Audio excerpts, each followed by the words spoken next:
tax collectors and prostitutes are making their way into the kingdom of God before you. மத்தேயு 21:31. வரி தண்டுவோரும் விலைமகளிரும் உங்களுக்கு முன்பாகவே இறை ஆட்சிக்கு உட்படுவர். இறையேசுவில் அன்பார்ந்த சகோதர சகோதரிகளே, அன்பார்ந்த பிள்ளைகளே, அன்பார்ந்த தொலைக்காட்சி நேய விசுவாசிகளே, we are not saved by belonging but by becoming. பெற்றிருப்பதால் அல்ல, மாறுவதால் நாம் மீட்கப்படுகிறோம். நாம் பல அருட்சாதனங்களை பெற்றிருக்கிறோம். அது நன்மை வாங்குவதற்கு தகுதியாக்குகிறது. அதைத்தான் இப்பொழுதெல்லாம் விளக்கமாக சொல்லி வருகிறேன். நன்மை வாங்குவதற்கு முன்னால் பிற மத சகோதரர்களோ பிரிவினை சகோதரர்களோ இத்திருவிருந்தில் பங்கேற்க வேண்டாம். பங்கேற்கக்கூடாது, அவர்களுக்கு கொடுக்கக்கூடாது என்று அல்ல, தகுதியை பெற்று வர வேண்டும். ஞானஸ்தானம் பெற்றிருக்க வேண்டும், புது நன்மை உறுதி பூசல் பெற்றிருக்க வேண்டும், ஒப்புரவு அருட்சாதனத்தை பெற்றிருக்க வேண்டும், அதற்குரிய தகுதியான வாழ்வு இருக்க வேண்டும். இப்படி இருந்தால்தான் இந்த திருவிருந்தில் பங்கேற்க முடியும்.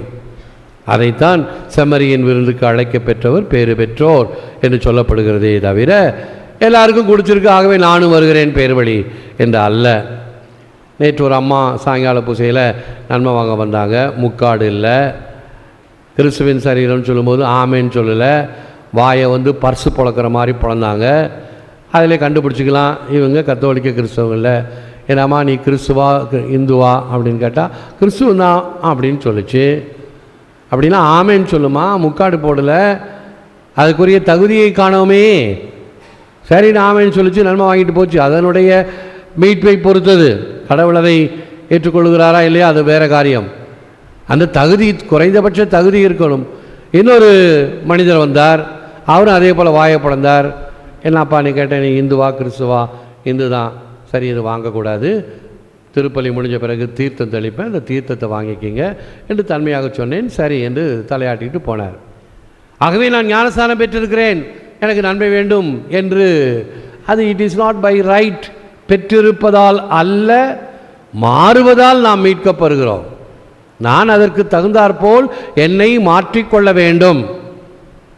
ஒரு மனிதன் குடித்து குடித்து வாழ்க்கையும் குட்டிச்சுவராக்கி விட்டான், மனைவி மக்களையும் வாழ விடுவதில்லை. ஆகவே ஒரு விரக்தியாக அப்படியே போய்கிட்டே இருக்கும்போது அங்கே சாக்கடையில் ஒரு 5 அங்குலம் ஆணி ஒன்று, நல்ல பெரிய ஆணி வளைஞ்சு போய் கிடந்தது. என்னவோ தெரியல, அந்த ஆணியை எடுத்தான், கழுவினான், வீட்டுக்கு எடுத்துகிட்டு போனான். அதை சுத்திலால் அடித்து நேராக நிமித்தினான். சுத்திலால் அடிக்கும் பொழுதே அதில் இருக்க துரு அந்த அழுக்கெல்லாம் போயிடுச்சு. திருப்பி நல்லா பட்டையாக தட்டும் பொழுது, நேராக்கும் பொழுது அந்த ஆணி மறுபடியும் புதுமையானது.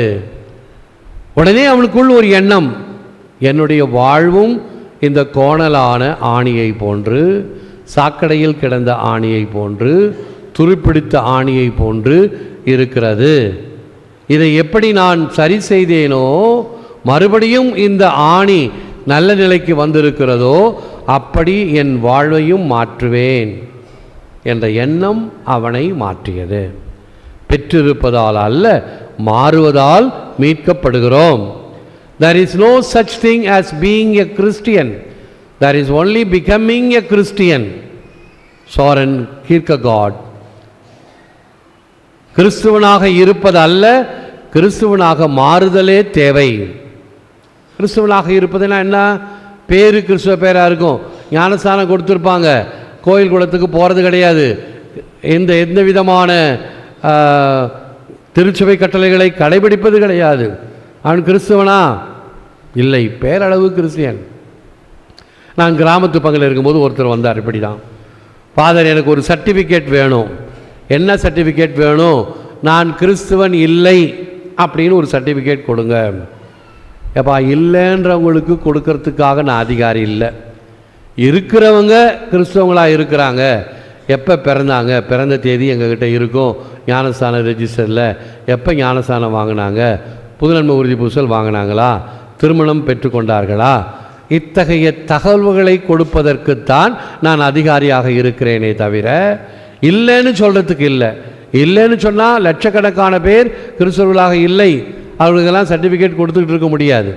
இருப்பதற்கு கொடுப்பதற்குத்தான் நான் அதிகாரி. என்னதான் காரணம், என்னத்துக்கு இவ்வளோ பலவந்தமாக சர்டிஃபிகேட் வேணும்னு கேட்குற? இந்த பஞ்சாயத்து யூனியன் ஆஃபீஸுக்கு போனேன், மாட்டு வண்டி லோன் எல்லாருக்கும் கொடுக்குறாங்க. நான் போய் கேட்டேன், நீ கிறிஸ்துவன் உனக்கு கிடையாது அப்படின்னு சொல்லிட்டாங்க. நான் தான் கோயில் குளத்துக்கு வரதில்லைன்னு உங்களுக்கு தெரியும் இல்லையா, என்னை பார்த்துருக்க மாட்டீங்களே. சரி உன் பேர் என்ன அப்படின்னு, அந்தோணி சாமின்னு சொன்னேன். அந்தோணி சாமின்னு சொன்னாவே அந்த பேரிலேயே கிறிஸ்துவ பேர் இருக்குதையா, எப்படியா நீ இல்லைன்னு சொல்லியா மற்றவங்க மறுதளிப்பாங்க. அதனால தான் எங்கிட்ட அனுப்பிட்டாங்க. ஒன்று கோயில் குளத்துக்கு வா, நல்ல கிறிஸ்தவனாயிரு, இல்லைன்னா உனக்கு கிறிஸ்துவன் இல்லை என்று யாரும் சான்றிதழ் கொடுக்க முடியாது. ஆகவே கிறிஸ்துவனாக இருப்பதல்ல, பேரளவில் அல்ல, கிறிஸ்துவனாக மாறுதல் தேவை. நான் ஞானஸ்தானம் பெற்றிருக்கிறேன், அருட்சாதனங்களை பெற்றிருக்கிறேன், கிறிஸ்துவனாக மாறுதல் வேண்டும், மாற்றம் நமக்குள் வேண்டும். ஆகவே இந்த மாற்றம் இல்லாமல் பேரளவிலே இருப்பது அல்ல. வெளிநாட்டில் எல்லாம் இப்போ இந்த born again கிறிஸ்டியன்ஸ் என்று சொல்லக்கூடிய வகையில் கிறிஸ்துவர்கள் மறுபடியும் கிறிஸ்துவை ஏற்றுக்கொள்கிறார்கள். ஏற்கனவே குழந்தையாக இருக்கும்போது என் தாய் தகப்பன் ஞானஸ்தானம் கொடுத்தாங்க, அப்போ எனக்கு என்ன கொடுக்குறாங்கன்னு தெரியாது. அதன் பிறகு இப்பொழுது நான் கிறிஸ்துவை ஏற்றுக்கொள்கிறேன் என்று born again கிறிஸ்டியன்ஸாக மாறிடுறாங்க. கடந்த வாரத்தில் இன்னொரு பொண்ணு வந்துச்சு, அது கையில் இடுப்பில் ஒரு குழந்தைய இறுக்கிட்டு வந்துச்சு. அது சரியான அருந்த வாழை போல இருக்குது, அம்மாவை போல இருக்குன்னு நினச்சிக்கிட்டேன். அது வந்தால் டேபிளில் இருக்கிறதெல்லாம் நோண்டிக்கிட்டே இருந்தது. கொஞ்சம் அதட்ட போட்டேன், கொஞ்சம் கம்முன்னு நின்றுச்சு. ஒரு 2 நிமிஷம் தான், மறுபடியும் அந்த சீட்டை நோண்ட வேண்டியது, மேஜையில் இருக்க பொருளை நோண்ட வேண்டியது. கடைசியில் காட்டா மடத்தில் வளர்த்த பொண்ணு தானாக போய் கல்யாணம் பண்ணிக்கிச்சுங்க. கோயில் கல்யாணம் கிடையாது, அரசு கல்யாணம் கிடையாது. இதெல்லாம் நல்லா கவனிங்க, கல்யாண கிளாஸில் இதெல்லாம் சொல்லி கொடுக்குறேன். இவெல்லாம் எவ்வளவு பாதகம் சொல்லி.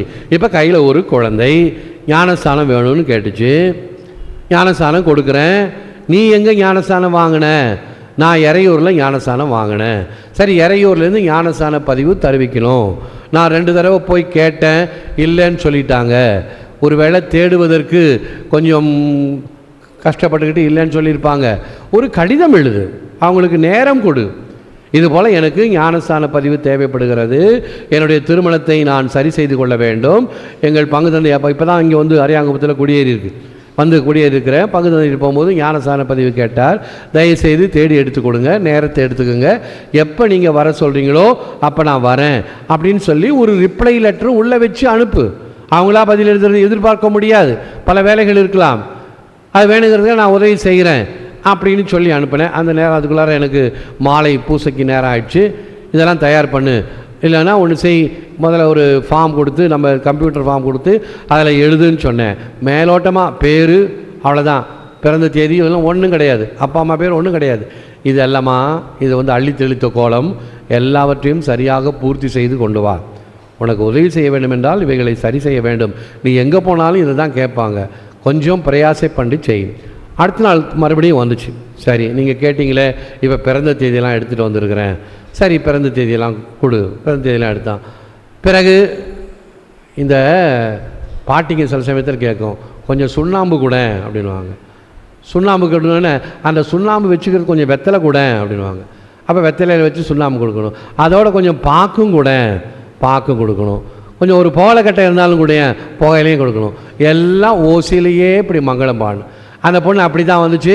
ஒரு பேப்பர் கொடுங்களேன், ஒரு பேப்பர் கொடுத்தேன். பேனா கொடுங்களேன், பேனா கொடுத்தேன். கொஞ்சம் எழுதியும் கொடுத்துருங்களேன். அதுக்கு மேலே இந்த சாமிக்கு பொறுமை இல்லை. உனக்கு வேணும்னா போய் எழுதி எடுத்துக்கிட்டு வா, சொன்னதை செய். எல்லாம் செய்கிறதுக்கு எனக்கு மற்ற வேலைகள் இருக்குது. உதவி செய்கிறதுக்கு வழிகாட்டுவாங்களே தவிர உன்னை கையை பிடிச்சிட்டு கூட்டிகிட்டு போக மாட்டாங்க. வேணுங்கிறத நேற்று சொன்னேன், இன்றைக்கும் சொல்கிறேன். இவைகளெல்லாம் செய்தாயானால் உனக்கு ஆவணம் செய்வேன். அவ்வளோதான், போயிடுச்சு. திருப்பி வரும்னு நினைக்கிறீங்களா? வராது. என்ன தெரியுமா சொல்லும், இந்த முசுட்டு சாமியார் நான் போனேன், எனக்கு ஒன்றும் உதவி செய்யலான்னு வரும். பார்த்தீங்களா? வெத்தலை கொடுக்கணும், பாக்கு கொடுக்கணும், சுண்ணாம்பு கொடுக்கணும், புகையில கட்டை கொடுக்கணும். அப்போ தான் ஒரு நல்ல மனுஷன்.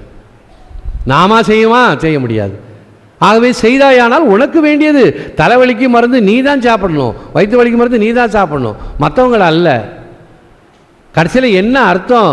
இந்த குழந்தைக்கு இந்த ஒரு ஞானஸ்தானம் கொடுப்பதினால் அந்த தகப்பன் பேரு தாய் பேரு ஊர்ஜிதமாகிறது. அதனால் ஒரு ஸ்டேட்டஸ் கிடைக்கிறது. இப்போதைக்கு அந்த குழந்தைக்கு எந்த ஸ்டேட்டஸும் இல்லை, அரசு கல்யாணமும் இல்லை, கோயில் கல்யாணமும் இல்லை. அதுக்காக ஞானஸ்தானம் கேட்பாங்க. ஞானஸ்தானம் கொடுக்கறதுக்கு தயார். ஆனால் இந்த ஞானஸ்தான பதிவெல்லாம் எடுத்துக்கிட்டு வா, கோவில் திருமணம் செய்து வைத்து பிறகு ஞானஸ்தானம் கொடுக்குறேன் என்று சொன்னால் கேட்டால் கொடுக்க மாட்டேங்கிறாருங்க சாமியார். இப்படி தான் வரும். நமக்கு கேட்டோன்னே உடனே கிடச்சிடணும். அதே போல் ஒரு 8 மணி வரைக்கும் அலுவலகத்தில் இருப்பேன். காலையில் பூசை முடிஞ்சு 8 மணி வரைக்கும். பிறகு கதவை சாத்திட்டு பிறகு நான் போய் கொஞ்சம் டாய்லெட் எல்லாம் போயிட்டு மறுபடியும் ரிஃப்ரெஷ் ஆகி 9 மணிக்கு வருவேன். இந்த 8லேருந்து 9க்குள்ளார வராங்க பார்த்தீங்களா, அவங்க அப்போ தான் வந்து காலிங் பெல் அடிப்பாங்க. இவ்வளோ நேரம் உட்காந்துருந்தேன், அவங்களுக்கு தெரியாது. அப்போ தான் நான் டாய்லெட்டில் இருப்பேன். ஏஞ்சி வர முடியுமா? நான் போனேன், அந்த ஃபாதரை காணோம். இன்னொருத்தர் ஒன்று கொச்சையாகவே திட்டிக்கிட்டே போனார். ஒருத்தரையும் காணோம் அப்படின்னு கெட்ட வார்த்தை சொல்லி, இதெல்லாம் வந்தோடனே எனக்கு பணிவிடை செய்யணும் என்கின்ற பேர்வழி. ஏன் காத்திருக்கிறது கொஞ்சம் நேரம்? எங்கேயும் ஊருக்கு போலையே, கார் இருக்குது, 2 வீலர் இருக்குது. ஃபாதர் இங்கே தான் இருந்தார், 8 மணி வரைக்கும் இருந்தார். 9 மணிக்கு மறுபடியும் ஆஃபீஸுக்கு வருவார். அதை 8 மணிக்கு முன்னாடியே வந்திருந்தா கூட பரவாயில்ல, அதை முடிச்சுட்டு தான் போவேன். நான் யாராவது வந்து காத்திருந்தா அதை அவங்களெல்லாம் அனுப்பிட்டு தான் போவேன். அப்படி இருந்தும் இப்படி இருக்கிற மக்கள். ஆனால் தாலுக்கா ஆஃபீஸ் போனால் நாள் முழுதும் காத்திருப்பாங்க. அங்கே கொடுக்குற சாவி இருக்குதே, இங்கே வந்து டான்ஸ் ஆடுவாங்க. எனக்கு ஓபிசி சர்டிஃபிகேட் வேணும். சீட்டு ஃபில்லப் பண்ணலையே, கம்ப்யூட்டர் சீட்டு கொடுங்க, அடுத்த 5 நிமிஷத்தில் ஃபில்லப் பண்ணித்தரேன். 2.5 வருஷம் ஆச்சு நான் சொல்லி பாருங்கள், 5 நிமிஷத்தில் ஃபில்லப் ஆகி வரும். அங்கே சாவி கொடுத்தா தான் இங்கே ஆடும். நம்ம கொடுக்குற சாவியெல்லாம் ஆடாது. கிறிஸ்துவனாக இருப்பதல்ல, கிறிஸ்துவனாக மாறுதல் தேவை. எப்படிப்பட்ட மாற்றங்கள் நமக்கு தேவை பார்த்தீர்களா? துன்பம் உறவரினும் செய்க, துணிவாற்றி இன்பம் பயக்கும் வினை. நமக்கு கஷ்டம், செய்கிறது கஷ்டம். ஒரு சில காரியங்களை செய்ய வேண்டும் என்றால் செய்யணும். அதுக்கு அந்த பிள்ளைகிட்ட நான் சொன்னேன், இதுக்காக நீ இறையூர் போகணும் அப்படின்னு தேவையில்லை. ஒரு கடிதம் எழுதி அனுப்பு போதும், அங்கிருந்து ஆவண செய்வார்கள். இது எல்லா பங்குதந்தையரும் செய்கின்ற பணிதான். சற்று நேரம் வேண்டுமே தவிர உடனடியாக உன்னுடைய அவசரத்துக்கு செய்ய மாட்டாங்க. அவங்களுக்கு அந்த நேரத்தில் எங்கே என்ன இருக்குதோ, திருவிழா இருக்குதோ, பலவிதமான முக்கிய காரங்கள் இருக்கும், அதெல்லாம் எடுத்துவிட்டு கண்டிப்பாக செய்வார்கள் என்று சொன்னால் அது எடுபடாது. அப்படி தான் ஒரு மாப்பிள்ளை பேராலயத்தில் இருக்கக்கூடிய பங்கு தான். இப்போ நான் நெல்லித்தோப்பில் இருந்தேன். அவன் ஃப்ரான்ஸ் மாப்பிள்ளை, பொண்ணு வந்து நெல்லித்தோப்பு பங்கு. பொண்ணை சார்ந்தவங்கெல்லாம் என்கிட்ட வந்து கேட்டாங்க, ஃபாதர் அந்த மாப்பிள்ளையும் சேர்ந்து இங்கேயே ஞானோபதேசம் படிக்கட்டும், அந்த பொண்ணோட சேர்ந்து படிக்கட்டும், அங்கே அவன் ரொம்ப அசௌகரியப்படுறான், அந்த ஃபாதர் மூஞ்சியை காட்டுறார் திட்டுறான்னு சொல்லி. சரி, அந்த ஃபாதர் ஒத்துக்கிட்டாருன்னா நான் இங்கேயே சொல்லித்தர சொல்ல ஏற்பாடு செய்கிறேன். அந்த ஃபாதர்கிட்டேருந்து கடிதம் வாங்கிட்டு வாங்க. அவன் போகிறதுக்கே பயப்படுறான். ஃபாதர் நீங்களே ஃபோன் செய்து கேளுங்க. சரி, நானே ஃபோன் செய்து கேட்டேன், ஃபாதர் இந்த மாப்பிள்ளை இங்கேயே படிக்கட்டும், கொஞ்சம் அசௌகரியப்படுறான். சரி ஃபாதர் நீங்களே பயிற்சி பண்ணி கொடுத்தா கல்யாண கேட்டகிசம் படிக்கட்டும் அப்படின்னா. வந்தான், ஒரு 2 கிளாஸ் படித்தான், கொஞ்சம் பரிச்சயமாகிட்டான். அவன்கிட்ட கேட்டான், நல்லா பேசுவான். கிளாஸுக்கு வரத்துக்கு முன்னாடி கொஞ்சம் நேரம் ஒரு 2-3 நிமிஷம் பேசும்போது கேட்டான். அவன் சொன்னான், கல்யாணம் மட்டும் ஆகட்டும், இந்த கோயில் பக்கமே தலை வச்சு படுக்க மாட்டேன் அப்படின்னு. ஏன்டா தம்பி இப்படி சொல்கிற, இவ்வளோ கோபம் அப்படின்னு. நான் போனேன் அந்த பங்கு சாமியார்கிட்ட, ஃபாதர் ஓலை எழுதணுன்னு, போய் ஞானஸ்தானம் பற்றி கொண்டா அப்படின்னாரு. ஞானஸ்தானம் எங்கே உனக்கு கொடுத்தாங்க? மதுரையில் கொடுத்தாங்க. அவர் ஃப்ரான்ஸ்லேருந்து வந்த சமயத்தில் நிறையா காசு இருக்கும். எடுத்தார், ஒரு டாக்ஸியை நேராக மதுரைக்கு போனார். அந்த கோயிலில் போய் ஞானஸ்தான பதிவை வாங்கிட்டு வந்தார். ஆச்சு ஒரு 8000 ரூபா செலவாச்சு போகிறதுக்கும் வரத்துக்கும், ஒரு ஞானஸ்தான பதிவை கொண்டாடுறதுக்கு. எங்கடா புதுநன்மை உறுதி பூசல் வாங்கினேன்னு கேட்டார். செங்கல்பட்டு. அடுத்த டாக்ஸி எடுத்தான், செங்கல்பட்டுக்கு போனால் உறுதி பூசல் வாங்கிட்டு வந்தான். அது ஒரு 3000 ரூபா செலவாச்சு. அதன் பிறகு ஞானோபதேசம் படிக்கணும்னு சொன்னார். எனக்கு இதெல்லாம் பிடிக்கல.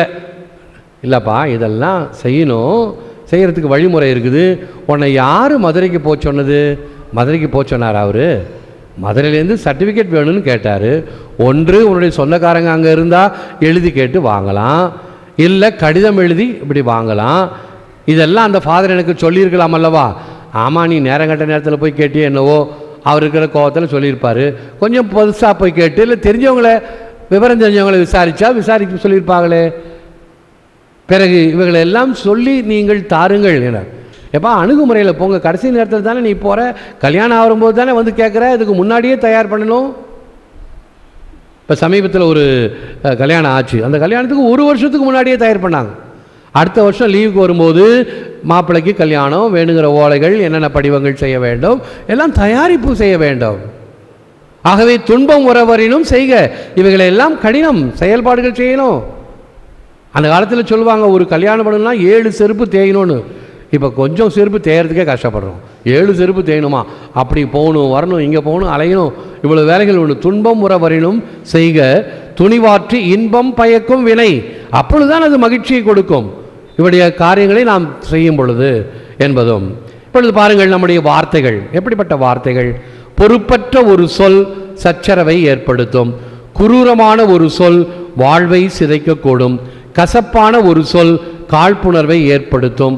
முரட்டுத்தனமான ஒரு சொல் மரணத்தை உண்டாக்கலாம். கருணையான ஒரு சொல் பாதையை செப்பனிடலாம். மகிழ்வான ஒரு சொல் நாளையே வெளிச்சமாக்கலாம். அன்பான ஒரு சொல் காயத்தை ஆற்றி ஆசீர்வதிக்கலாம். கருணையான ஒரு சொல் பாதையை செப்பனிடலாம். இந்த பிரான்ஸ் மாப்பிள்ளையை சொன்னேன் இல்லையா, மதுரைக்கு போனான் இல்லையா, அப்புறம் எனக்கு ரொம்ப ஃப்ரெண்ட் ஆகிட்டான். அந்த கல்யாணத்தை நான் தான் மந்திரிச்சேன். பிறகு முதல் குழந்தைக்கு நான் தான் ஞானஸ்தானம் கொடுத்தேன், 2வது குழந்தைக்கு நான் தான் ஞானஸ்தானம் கொடுத்தேன். ரொம்ப ஃப்ரெண்ட் ஆகிட்டான். எப்பா இப்போ நீ கோயில் பக்கம்லாம் தலை வச்சு படிப்பியா? தாராளமாக ஃபாதர், கோபத்தில் சொல்லிட்டேன். எப்போ நீங்கள் இந்த கண்களை திறந்தீர்களோ திருச்சபை எங்களுடைய நன்மைக்காகத்தான் இதை சொல்லுகிறது என்பதை புரிந்து கொண்டேன் என்றான். இந்த 12 ஞான மறைக்கல்வி படிக்கிறாங்க இல்லையா, கல்யாண கிளாஸ், அவங்ககிட்டலாம் கேட்டு பாருங்கள், இந்த 12 கிளாஸ் உங்களுக்கு பயனுள்ளதாக இருக்கிறதாக நிறைய தெரிந்து கொள்கிறோம் என்று சொல்வார்கள். சில பேர் அம்மா அப்பா கொண்டாந்து கூட வருவாங்க, அவங்களும் கொஞ்சம் நேரம் உட்காந்து கேட்பாங்க, இதெல்லாம் எங்களுக்கே தெரியாதே. ஒரு பையன் என்கிட்ட தங்கியிருந்தான், கொஞ்ச நாள், ஒரு மாதம் தங்கியிருந்தான். அந்த அறையில் தான் தங்கியிருந்தான். ஃப்ரான்ஸுக்கு போக வேண்டியவன் ஒரு சில சூழ்நிலையினால் இங்கே அவங்க அம்மா அப்பா வச்சுருந்து சாப்பாட்டுக்கெல்லாம் பணம் கொடுத்து ஒரு மாதம் பத்திரமா வச்சுருங்க, பிறகு கொடுக்குறேன். இப்போ அவன் ஃப்ரான்ஸுக்கு போயிட்டான்.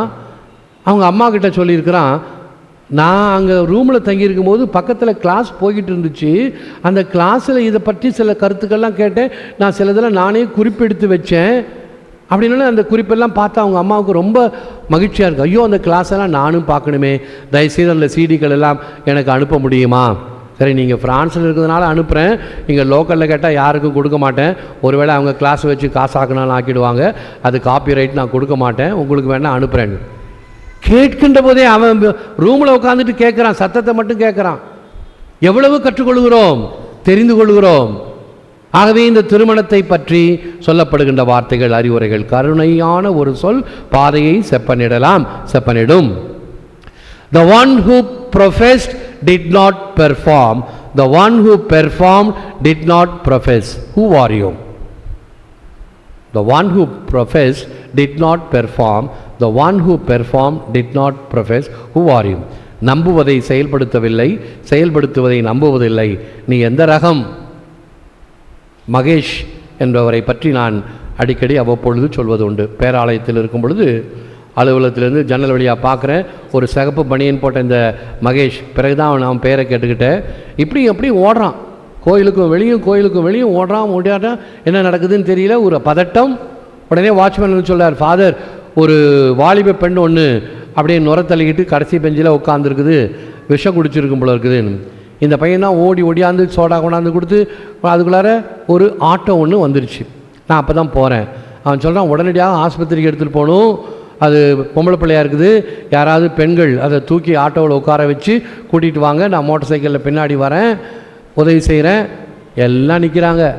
யார்? பாரிஷ் கவுன்சிலர்ஸ் கூட நிற்கிறாங்க. பிறகு யாரும் போய்கிட்ட உதவி செய்யதில்லை, ஒரு பெண்கள் கூட போகிறதில்ல. அவன் பார்த்தான், தங்கி பார்த்தான், ஆபத்துக்கு பாவலன்னு போய் அந்த பிள்ளையை அப்படி குண்டு கட்டாக தூக்கி கொண்டு போய் ஆட்டோவில் உட்கார வச்சான்.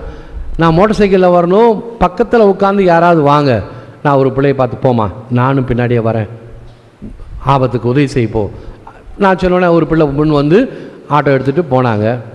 அப்போ உடனே இந்த பாரிஷ் கவுன்சில் 2-3 பேரை கூப்பிட்டு சொன்னேன், ஐயா அந்த பையன் யாருன்னு தெரியல, ஒரு உதவி செய்ய வந்திருக்கிறான், போலீஸ் அவனை கொடைன்னு கொடையும், அதுக்காக தான் நம்ம உதவி செய்கிறதுக்கு பயப்படுறது.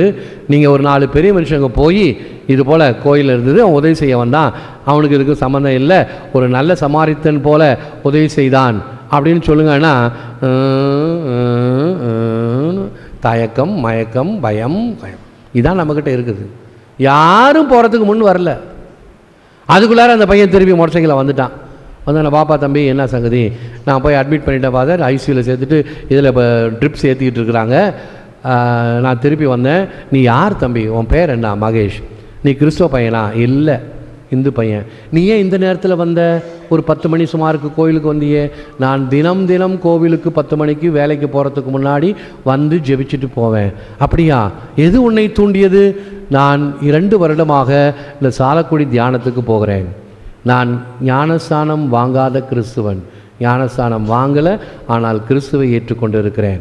இப்போ பாருங்கள், the one who professed did not perform, the one who performed did not profess. Who are you? நம்புவதை செயல்படுத்தவில்லை, செயல்படுத்துவதை நம்புவதில்லை. நீ எந்த ரகம்? நீங்களும் போய் அவ்வாறே செய்யுங்கள் என்று அந்த சமாரித்தன் உமையில இயேசு சொன்னாரே, அதெல்லாம் கேட்டுக்கிட்டு ஆமா சாமி கிறிஸ்துவே உமக்கு புகழ் என்று சத்தமாக சொல்லி உட்காந்து பிரசங்கமெல்லாம் கேட்டுக்கிட்டு இருக்கிறோமே, செய்கிறோமா? பயம். ஏன் நமக்கு ஏன் வம்பு? போலீஸ் வரும், வீட்டுக்கு வரும், சாட்சி சொல்ல கூப்பிடும், என்னத்துக்கு வம்பு? உதவி செய்ய போய் உபத்திரவமா? துன்பம் வரும், கஷ்டம் வரும், அதை நீ மேற்கொள்ள வேண்டும். நீ எந்த ரகம்? Voice of Jesus call to us. இது ஜெபம். இது when we stray too far from you.